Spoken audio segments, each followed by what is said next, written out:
Dito. Nakarating dito yung dalawa, oh. Mga turista. Naghatid po ng supply. Naghatid. Sama si Benji, dala yung generator. Yan. Ano, Jer? Pagod?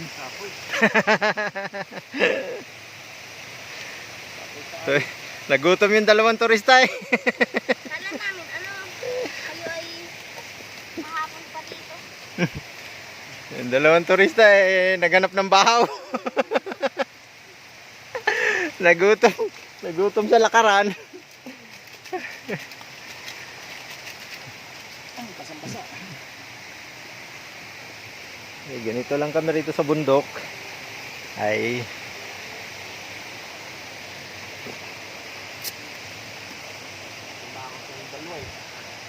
simangot na ba?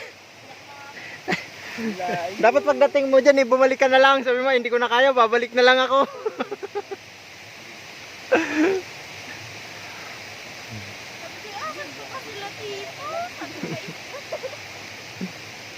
Mga anak po yan ni Benji, panganay tsaka pangalawa. Nagatid sila ng mga ibang gamit namin. Ganito lang po rito, pero nandito po kami sa kalagitnaan na ng Sierra Madre. Wala na pong tao napunta rito, birang-bira na. At hindi na po ito pinupuntahan ng mga tao. Gawa nung napakahirap po ng daan dito at liblib na liblib. Pero masarap magtambay rito, tahimik. Sarap maggala-gala sa kabundukan. Napakarami na pong baboy ramo rito at usa, mga musang. Marami na po rito. Maganda itong mag-relax. Wala talagang istorbo, walang ingay maliban sa mga huni ng mga insekto at tunog ng lagaslas ng tubig sa sapa.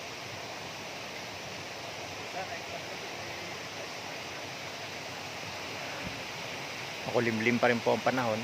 Hindi pa nasirip si Haring Araw. Pero mas mainam na ito. Ito ay imbaga, ito na yata yung magandang panahon dito. Bibihira rito ang nainit talaga. Nung mga panahon na nagpupunta kami rito panay angge.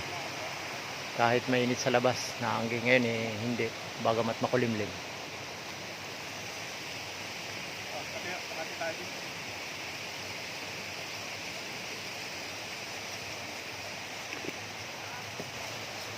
Kaway-kaway naman yung mga turista dyan.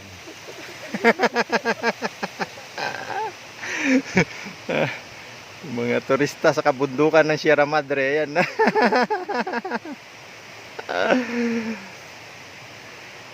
Day 4. Pang-apat na araw namin din sa sa Kagumbatan. Naglilinis pa lang kami sa pwestuhan namin.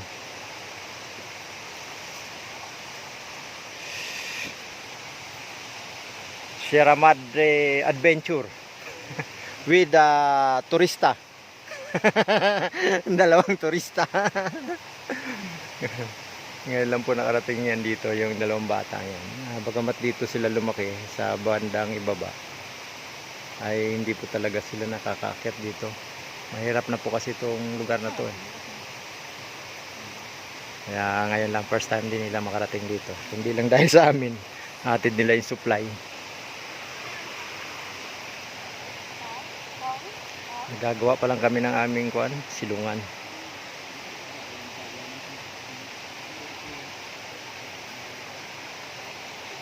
Salamat po at